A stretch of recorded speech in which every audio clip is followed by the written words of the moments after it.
2024 లేదా 25లో డిగ్రీ లేదా బీటెక్ చదివారా? సాఫ్ట్‌వేర్ జాబ్ కోసం ఎదురు చూస్తున్నారా? అయితే కోడ్ జ్ఞాన్ 100 డేస్ కోర్సులో చేరండి. జాబ్ సాధించండి.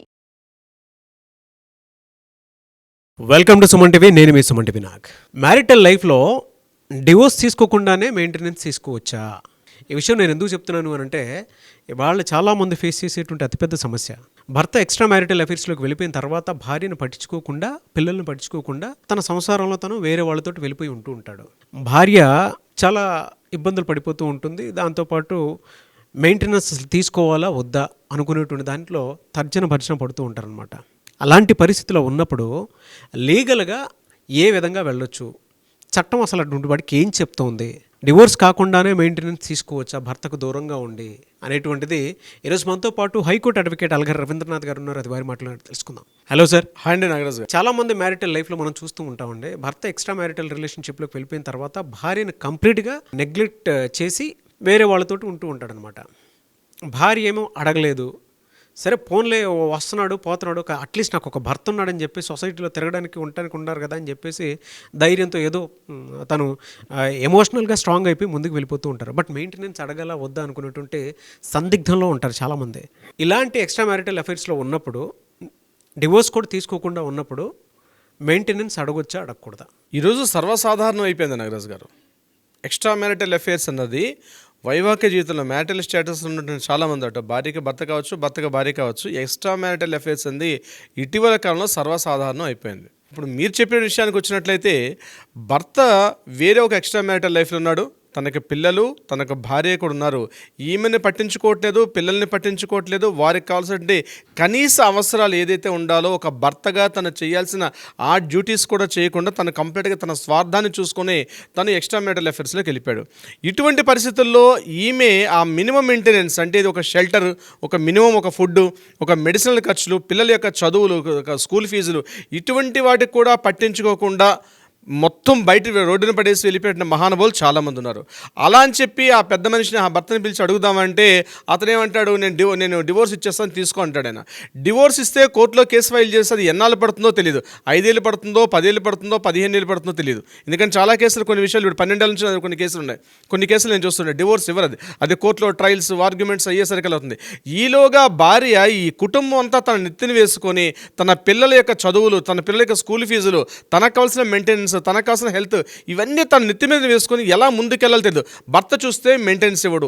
కొన్ని సందర్భాల్లో ఈమెకి మీరు అన్నట్టుగా డివోర్స్ తీసుకునే ఉద్దేశం ఉండదు. సర్లే ఏదో ఎక్కడో చచ్చాడులే, కనీసం ఓ భర్త అని చెప్పుకోవడం ఒక వ్యక్తి ఉన్నాడు కదా, నేను డివోర్స్ అయితే ఇవ్వలేను, ఎందుకంటే నాకు ఈ పరిస్థితులు ఇవ్వలేని పరిస్థితి, పెళ్ళి 15 ఏళ్ళు అయిపోయింది, ఈ పరిస్థితులు నేను డివోర్స్ ఇచ్చి ఏం సాధించాలి, నాకంటూ ఒక వ్యక్తి సొసైటీకి అయితే తెలిసినట్టు ఉండాలి కదా, కనీసం పిల్లలకి తండ్రి అనే వ్యక్తి ఉండాలి కదా. ఆ ఉద్దేశంతో ప్రతి తల్లి అట్లా ఆలోచిస్తుంది డివోర్స్ ఇవ్వకుండా. ఇటువంటి సందర్భాల్లో మెయింటెనెన్స్ అడగాల వద్దా? మెయింటెనెన్స్ అడిగితే అతను ఇవ్వడు. సో దీనికి లీగల్ పరంగా ఏదైనా రెమెడీ ఉందా అంటే డెఫినెట్గా ఖచ్చితంగా ఉంది నాగరాజు గారు. డివోర్స్కి మెయింటెనెన్స్కి ఎటువంటి సంబంధము లేదు. డివోర్స్ అనేది వేరే, మెయింటెనెన్స్ అనేది వేరే. సెక్షన్ సిఆర్పిసి 125 ప్రకారం ఖచ్చితంగా ప్రతి వ్యక్తి భార్యకి మెయింటెనెన్స్ ఇవ్వాల్సిన బాధ్యత ఉంది. మినిమం అవసరాలు, పెద్ద పెద్ద అవసరాలు కాదు కానీ మినిమం అవసరాలు అంటే ఏంటి, నెల వచ్చేసరికల్లా నెలవారీ ఖర్చులు అంటే జీతభత్యాలు, అంటే ఆవిడ కావాల్సింది కనీసం ఒక మెయింటెనెన్స్ ఇవ్వాలి, ఆవిడ జీవనోపాధి కలిగి ఉండాలి. ఆవిడకి తన ఓన్గా ఎర్న్ చేసుకునే పరిస్థితి లేని సందర్భంలో తనకి మినిమం ఖర్చులు ఇవ్వాల్సిన పరిస్థితి ప్రతి భర్తకు కూడా ఉంటుంది. అయితే ఇక్కడ డివోర్స్ ఇవ్వకుండా మెయింటెనెన్స్ వేసుకోవచ్చా? వేసుకోవచ్చు. దీన్ని 2 రకాలుగా వేసుకోవచ్చు. ఒకటి సెక్షన్ 24-25 ప్రకారం.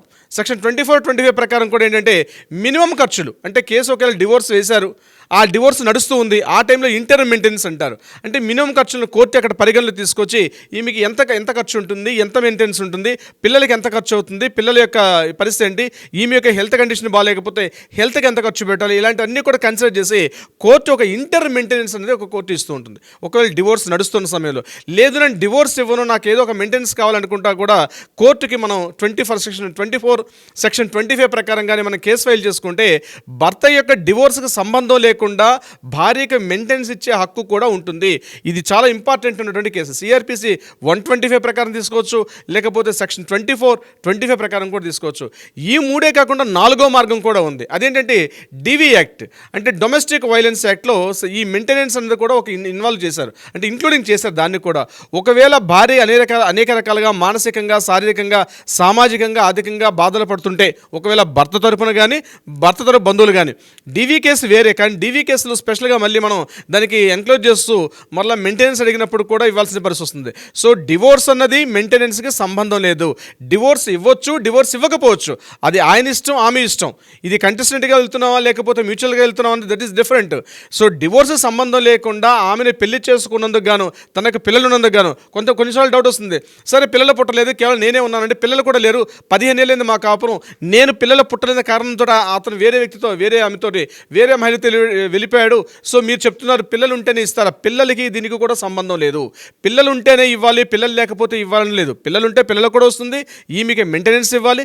మినిమం ఖర్చులు, ఎక్స్పెండిచర్స్ అంటే ఉండడానికి ఒక షెల్టర్ ఉండాలి, మెడిసిన్ ఖర్చులు ఉండాలి, ప్రతిరోజు కనీసం వాడికి భోజనం ఖర్చులు ఉండాలి. వాటికి ఎంత వాళ్ళకున్న స్థాయి. ఇప్పుడు ఉదాహరణకు అందరూ ఒకటే ఉండదు. ఒక ఆయన సోషల్ స్టేటస్ ప్రకారం మంత్లీ ₹1,00,000 తెచ్చుకునే వ్యక్తి ఉంటాడు, నెలకి 10 లక్షలు తెచ్చుకునే ఉంటాడు. కొంతమంది కోటీశ్వర్లు ఉంటారు, మల్టీ మిలియనర్స్ కూడా ఉంటారు. అటువంటిప్పుడు వాళ్ళ స్థాయి తగ్గట్టుగా భార్య ఉండాల్సిన పరిస్థితి వస్తుంది. కాబట్టి వాళ్ళకి తగ్గట్టుగా మెయింటెనెన్స్ అనేది కోర్టు నిర్దేశిస్తుంది. అందరికి ఒక యూనిఫామ్ రూల్గా ఇగో పర్ మంత్ నీకు మినిమం ఖర్చులు కాబట్టి ₹10,000 ఇస్తే సరిపోతుందంటే, అంటే అతని యొక్క స్టేటస్ ఉంటుంది. ఇప్పుడు ఒక సెలబ్రిటీ, ఒక పెద్ద ఆయన ఉన్నాడు, ఒక బిజినెస్ మ్యాగ్నెట్ ఉన్నాడు, ఆయన కనీసం సంవత్సరానికి ఓ ₹10 కోట్ల టర్న్ ఓవర్ చేసే ఒక వ్యాపారం ఉందనుకోండి ఫర్ ఎగ్జాంపుల్, ఆయన యొక్క భార్యకి ఆ స్థాయిలో ఉండాలి. సో మెయింటెనెన్స్ కూడా ఆ స్థాయిలోనే కోర్టు సపోర్ట్ చేస్తుంది.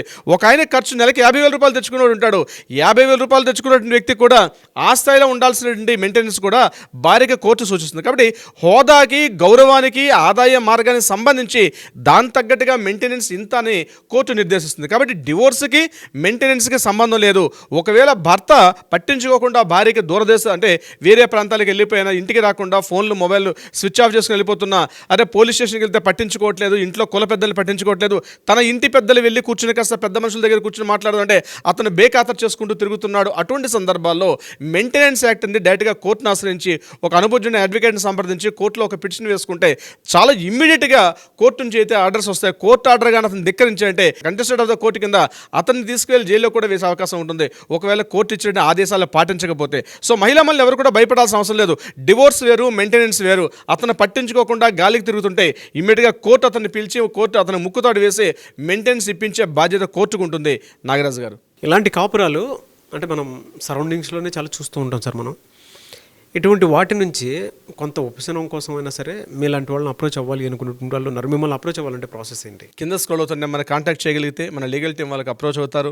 వాళ్ళకి కావాల్సిన సలహా సంప్రదింపులు, ఎలా అప్రోచ్ అవ్వాలి, కోర్టుకి ఎలా పిటిషన్ ఫైల్ చేయాలి, ఎలా చేస్తే తొందరగా వస్తుంది అన్నది క్లియర్గా వాళ్ళకి డౌట్ క్లారిఫై చేస్తారు.